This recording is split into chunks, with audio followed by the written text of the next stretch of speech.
Welcome to the 28-day challenge for Tai Chi and Qigong for beginners and seniors. Week 1 is going to cover Qigong foundations.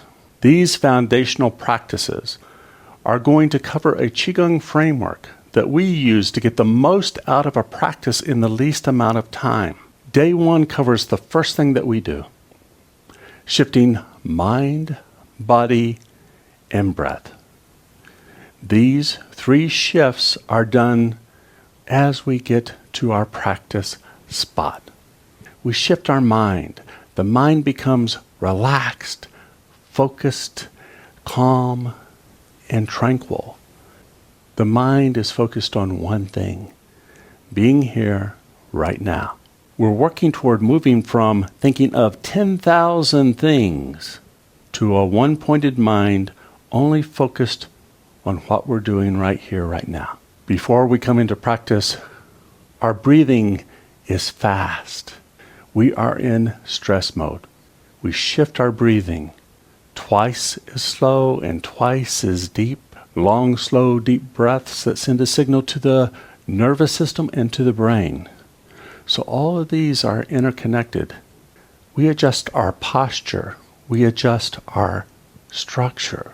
This is the Wuji position, the neutral position, which is similar to the ergonomic neutral position. This is a position that can hold our body for a long period of time.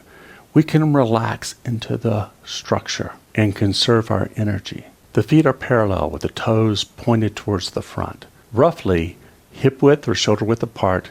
They can be narrower, they can be wider.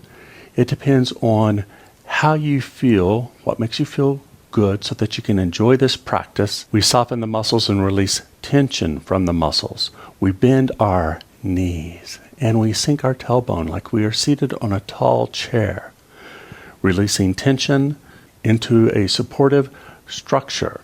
And we float the head. The head doesn't float by itself. We straighten up the back a little bit, creating space in between the vertebrae. And we make sure that the chin stays level. There is a tendency for it to jut out. This should be an enjoyable position. So join me now. Let your mind become relaxed and focused.